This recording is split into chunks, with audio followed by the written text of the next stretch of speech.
Hey, YouTube. Okay, we're doing a movie. I'm going to do a movie review. Movie review time. I went to see a movie last night, so I'm doing a movie review. I was going to write it.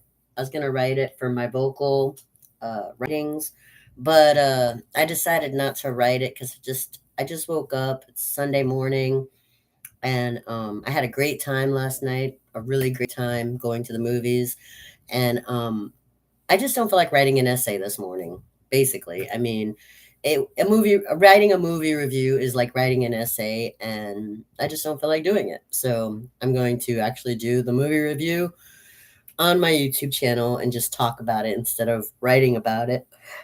Because when I write a movie review, I do write it like with my essay skills, and I just woke up and I'm just not in the mood. But I do want to talk about this movie even more.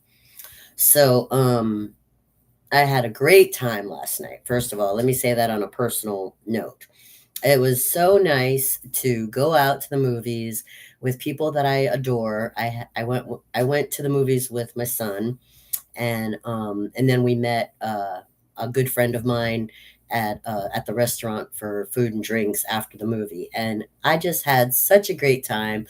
The movie was so much fun, and the company was so good, and it was just a perfect night. So, I just want to start that on a personal note. And it does matter the movie you go to see because it affects your mood and stuff. So, you know, we went to see Deadpool and Wolverine. We were going to go see the M. Night Shyamalan movie, which is called uh, Trap, because that's just something that me and my son like to do. We like M. Night Shyamalan, we like his movies. But we didn't go see that because uh, I was I've been feeling I have a lot of anxiety going on in my life right now. I have some really stressful things that I'm dealing with, and I just wasn't sure if I could handle an M. Night Shyamalan movie because some of his movies are extremely intense, and I just wanted something more lighthearted, and I just wanted to have a good time and laugh and stuff. And Deadpool's usually really good at making you laugh if you're into harsh and really extreme humor,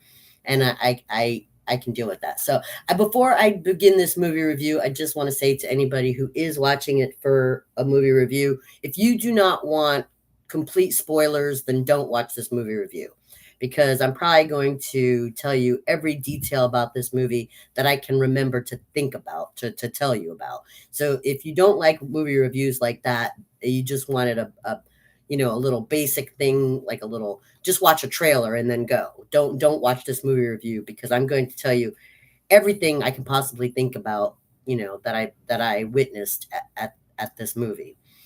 Um, so anyway, the movie is directed by Sean Levy. It is a Marvel Disney movie, and there's been a lot of stuff said about Marvel and Disney.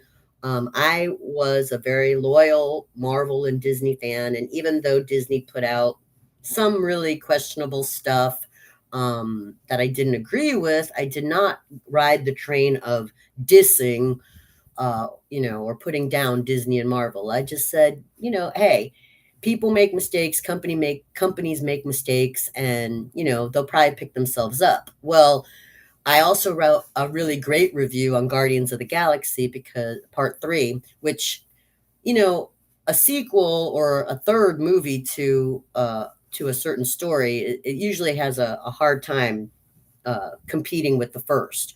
But I gave a sterling review on Guardians of the Galaxy, which was also Marvel and Disney, and I kept posting videos about how I felt sorry for Disney because they had a lot of business problems, and people were really ragging on them really bad. Look, like, as a feminist and as a divorcee who doesn't really have anything positive right now to say about marriage, I don't think that Disney is the enemy. Okay. I wrote a lot of articles about the psychology of the princess mentality, the psychology of how those stories affected women and in positive and negative ways.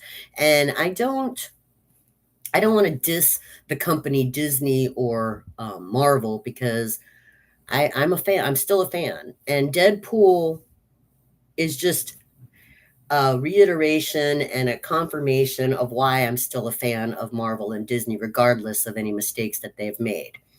Um, Deadpool and Wolverine is a great combination. You have starring Ryan Reynolds, of course, as Deadpool again, and Hugh Jackman comes into it, as we know as X-Men fan, as the Wolverine.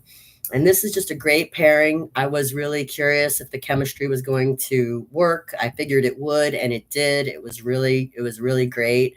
Um, uh, Deadpool's extremities with Wolverine's like sardonic, sarcastic, gruff nature. It was a really nice blend to see the two characters interacting. And and we have a new villain. Well, actually, we had two heroes and two villains. The two heroes being Deadpool and Wolverine, which are not your typical heroes. They are heroes that are totally like the alter ego of someone like Captain America, or somebody who you think of as the typical hero. Um, Deadpool and Wolverine are your, like, those are heroes. They are heroes, but they're very different than your typical heroes. But then you have the villains. There were two villains, Cassandra and Paradox. Cassandra was played by Emma Corrin. I don't know that actress, but she's beautiful. I mean, wow, her eyes are just gorgeous. And Matthew McFadden played Paradox. And you don't really know, like, I mean, upon his first entrance into the movie, Paradox, you don't really see him as a villain until the story progresses, and you're like, oh, he's kind of a villain. Yeah, he's a villain. So Paradox and Cassandra are your villains, and Wolverine and Deadpool are your heroes. And it's really neat the way the writer did this and the way the director showed it, because it kind of sneaks up on you, and it's really cool. The juxtaposition of typical versus fresh, and it goes to show that it's like the would-be hero or the unexpected hero or the that's a villain, that kind of thing. The reversal of expectations technique was definitely employed, and it worked beautifully. The music was done by Rob Simonson, and it's not your typical soundtrack. It was so much fun. Oh my gosh, we had a blast with the music because usually in your artsy fartsy movies, you have the sound. You have this great composer who does this incredible soundtrack, or you have like if you have like a Breakfast Club type of movie, then you have like a soundtrack with a bunch of songs playing in the background that we know and love. Well, this was kind of like different. This was so cool the way they did it. It's like they took popular, well-known songs from the past, like Madonna. Okay, they took like Madonna and like a song from Madonna, and during a fight scene, they like blasted the music while there's all this action going on, and it was just so exciting and so much fun. Me and my son were sitting there in the theater like dancing while they were doing all the fight scenes. It was so fun. I just love the way they did that. I thought that was great. It was totally different. It was fresh. It was fun. It was enjoyable. It made the violent scenes easier to deal with. So if you were like one of those, you know, viewers who gets into the fighting scenes, the music wasn't going to affect you. But if you're one of the viewers like me who's just like, I don't really like this part, the music like numbs you to it, and you're just kind of like, okay, whatever, I'm having a good time. So it was great. It was well done, really well done. It made it so that everybody could enjoy the different parts of the movie. Now, if you don't know anything about Deadpool or Wolverine, you don't have to know anything about Deadpool or Wolverine to enjoy this movie. It doesn't. It's not like if you go see this movie, you're going to be like, I don't know anything, so I can't enjoy this because I don't know what happened to Deadpool and Deadpool, the other movies. I don't know anything about Wolverine and the X-Men movies, so I can't enjoy this. You don't have to. The way it was written and directed, it's one of those movies that you can go see regardless if you know anything about them because it's all entertainment. But be prepared because if you don't know about Deadpool or Wolverine, you have to understand Wolverine won't shock you, but Deadpool will if you don't know who Deadpool is. The first Deadpool movie I ever saw, it was like the first time I saw Pulp Fiction. I was like shocked. I was shocked. I had never seen a villain or a superhero act like that. And I was just like, I didn't even know how to take it. I was just like, so at first I was putting it down. I was like, I don't know about Deadpool. I don't think I can deal with that. Like that's too much. And that's like going to be Marvel and Disney stuff. Like I was shocked. But see what I like about it now, it takes me a while, to like understand the value of it. What I like about it now is not just that it's hilarious because now as my sense of humor returned and evolved, I can sit there and just laugh my butt off at I mean, he is a machine gun of jokes, a machine gun of jokes. And you have to be so quick and witty to catch all the jokes that he's spewing out. I mean, he is hilarious. Um, but if you've never seen Deadpool the first time, it's not Snow White, okay? It's not like soft and beautiful and it's shock value. So if you love shock value and you love speedy wit, you're gonna adore him. But if you're sensitive and you like things soft and pretty and nice, then you're not gonna understand why Deadpool is popular. He's popular to a culture that has been savage, that has been through so much hardship and his character portrays that. I mean, this character started out as man, no, you don't have to know the history, but he was a beautiful man in love and very in love with this woman, and he goes through every kind of hell and torture that you can go through and becomes this very, you know, harsh kind of comic hero. Um, and and you have to have I guess, a dark sense of humor, or you have to have been through a lot to understand why he's popular and why he's so funny. So, uh, for the sensitive types, if you don't know anything about Deadpool, you might want to avoid it. It might be too shocking for you. Um, Moving on, I'll talk about the villains. Emma Corrin as Cassandra and Matthew McFadden as Paradox. I'm also going to talk more about Wolverine. This is going to be a really long review, So be prepared because I mean, the movie was almost 3 hours. It was about 2 hours, 2.5 hours. I mean, that was with watching the previews, the trailers. There's a lot of great movies coming out this year. I was really glad I got to see the trailers. Um, but I mean, I don't really like a movie to last more than 2 hours because I have to go to the bathroom and I want my cigarette. So after 2 hours, I start getting a little annoyed no matter how good the movie is. um, but the villains, let me talk about the villains before I go back to talking about Wolverine. Cassandra and Paradox. Okay, so they're not the kind of villains, they're not the best villains. I mean, I think we had really great villains in the Thor movies with Loki and Hela. I mean, Hela was just such a great villain. Loki is such a great villain. Cassandra and Paradox are villains. Paradox sneaks up on you. You don't even really know he's a villain until, like, you're just like, oh, wow, he's bad.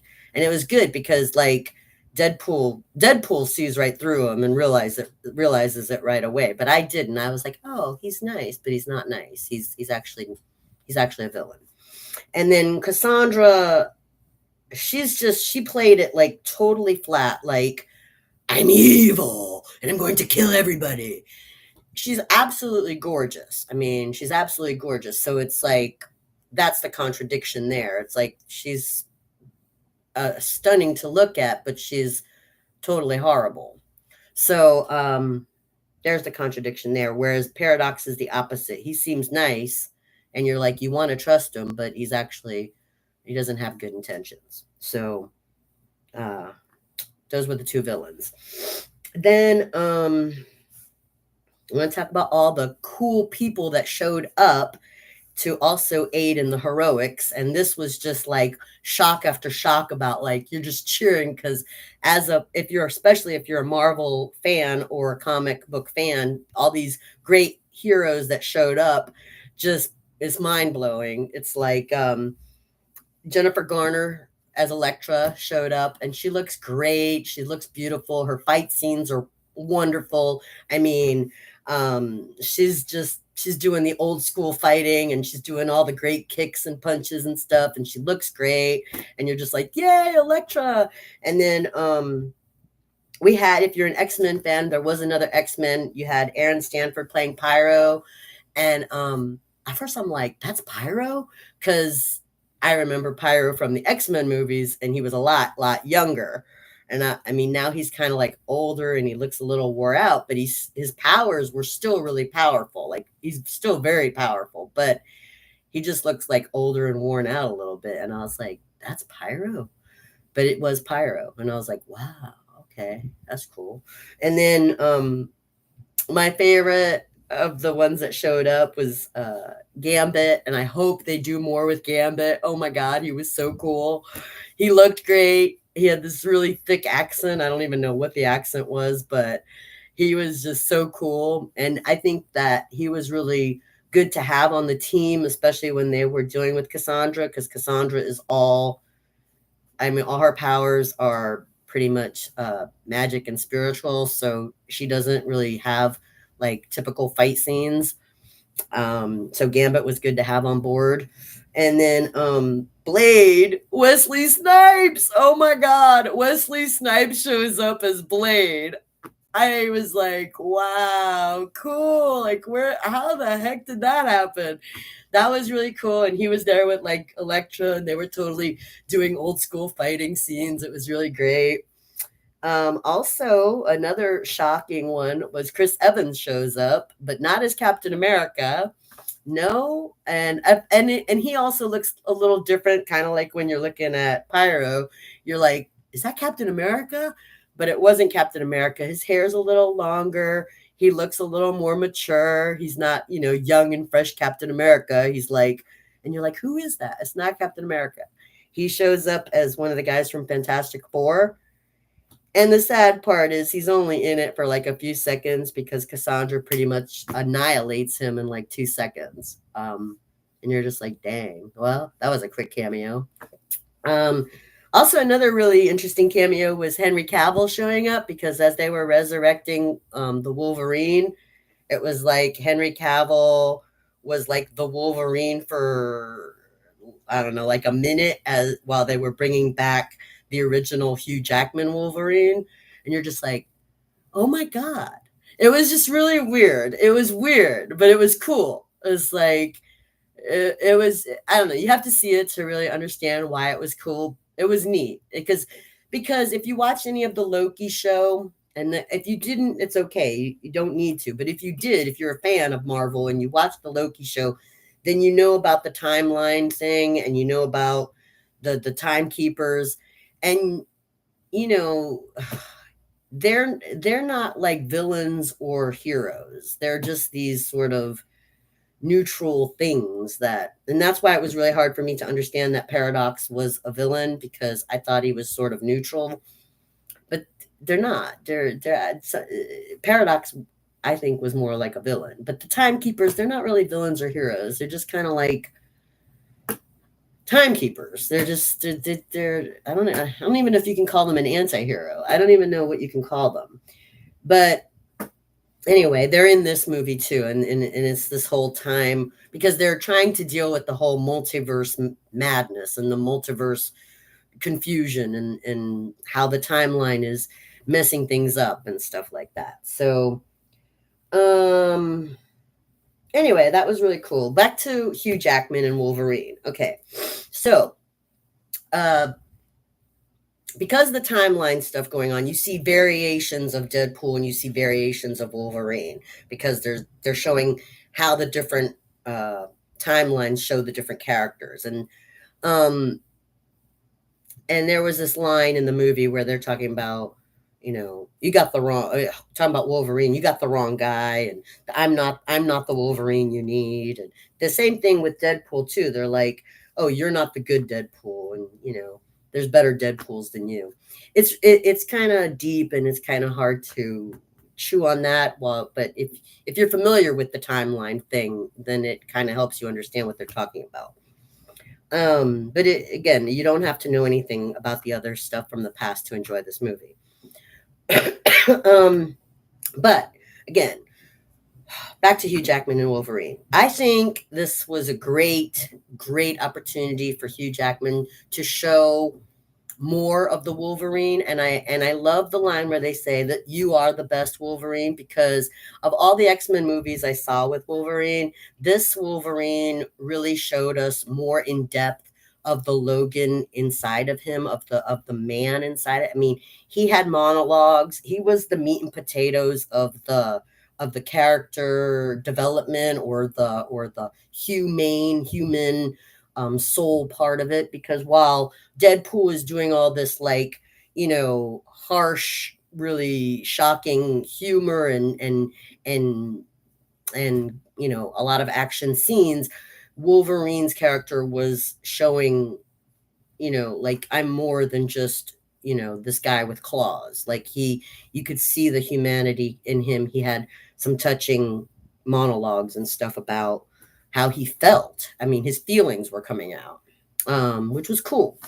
I mean, but then again, also for the fans, there was this thing where it was like, he's still Wolverine. Like when Deadpool first approaches him, he still does his routine fuck off kind of thing, and that was cool because it's like, oh, that's definitely Wolverine. Yeah, but then he opens up, and you get to see more layers of Wolverine that you didn't see.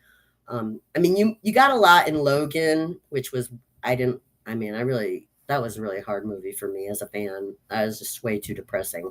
And it's just so much better in this movie because it like takes you out of that whole depression thing and it makes you have fun again. But